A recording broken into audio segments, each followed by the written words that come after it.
Hey friends, we're here in Acts chapter 14. Acts chapter 14, you need to know of a myth that was prevalent in the city of Lystra. So what happened in Lystra is a long time ago, a long time before Paul and Barnabas got there, there was a story that Hermes and Zeus came to the city and they met with a bunch of people and they were trying to find a place to stay, and nobody would let them stay there. So after they got a cold welcome from the city of Lystra, they decided that they were gonna bring down lightning and burn down the whole city. And that's exactly what they did. And they left nothing except for this big shrine left to Zeus and Hermes. Your translation of the Bible in talking about this story might say Jupiter and Mercury. Jupiter and Mercury are just the Roman way of saying, you know, the same mythology. So on comes to the scene Paul and Barnabas, and they start preaching to the people about Jesus. And you know, they're preaching to the Jews first, as they always do, and everybody is listening in. And as they're preaching, Paul looks down and sees this man who is crippled. There's something wrong with his feet. And it reminds me very much of the story that happened with Peter, where, you know, he was standing at the gate called Beautiful, and he made this guy stand up, and everybody was surprised because everybody knew who he was and knew he'd been crippled from birth.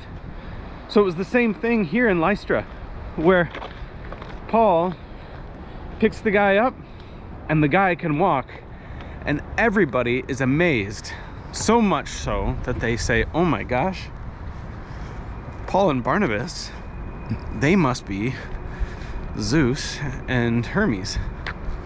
So they all are freaking out, saying, you know, we don't we don't want them to completely fry our city again. And so they start bringing out their finest bulls so they can sacrifice to him. But when Paul and Barnabas figure this out, they run in and they tear their garments, which, you know, is a symbol of them, you know, being in great anguish. And they're saying, don't do this. You know, the reason we came is because we're trying to get you away from these vain beliefs. You know, vain is another way of just saying empty. You know, these empty beliefs that you have, that we're trying to take you away from. We're trying to point you to the fact that Jesus is God, and that, you know, the God of Abraham, Isaac, and Jacob has revealed himself to you, and he died for you. And what's amazing about this passage is that the Jews there, you know, the crowd is very hot and cold.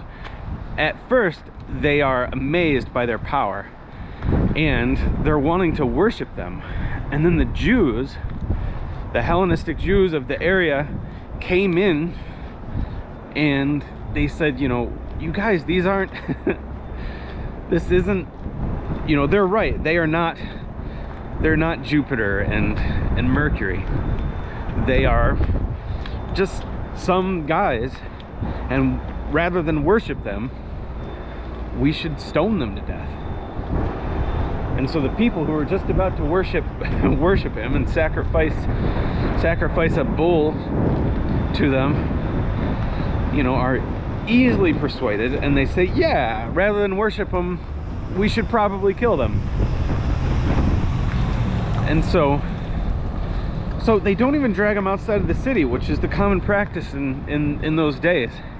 They just take stones right where they are and they stone Paul. They stone him what they believed to be. They thought they stoned him to death, and it's possible that they may have stoned him to death. But then they dragged him outside of the city, and it said the brothers, the other Christians that were on this missionary journey, the brothers were looking at him. They're standing around. I wonder what it was like to be standing around, Paul's seemingly dead body, and just being like, oh, there's Paul. What do we do now? It must have been a pretty low time, but then Paul basically just wakes up. They might have been praying. Standing around may have been it probably did mean that they were praying for him. They're standing around Paul. Paul just pops up, and then what I think is the most amazing part of the passage is that he walks right back into the village. And he starts preaching again. And there's many takeaways that you can get from this passage, and I've heard many, but I guess the only thing that I will highlight is just that he stood up and he walked back into the city. I wonder about what can deter people like Paul. When God spoke to the person who kind of brought in Paul, he said, I need to show him how much he's going to suffer for my namesake. And this passage also reminds me of something that was said in one of the Gospels, where they asked him, Jesus asked his disciples, are you guys going to leave me too? And Peter looks at him and says, where would we go? You're the only one with the power of eternal life. And this is sound logic, and I think we often forget it. If you have the power of eternal life and you can spread it to other people, there's really no reason not to spread it. That's the most important thing in life. And so, when I think of going on missionary journeys myself, or even just being more bold for my faith,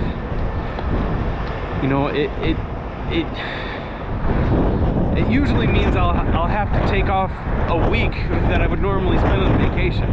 I'm not afraid of being stoned and then continue to go. I tell you what, if I went on a mission trip and I got stoned, part of me would be like, I don't know if I should go on these mission trips anymore. I definitely would not go back to the same place. I would say that's a dangerous place and I'm not going to go there. But he went back into the city, and then he kept going, and then he went back to Antioch, which is where they left from. And so that's chapter 14. All right, have a great day. Bye.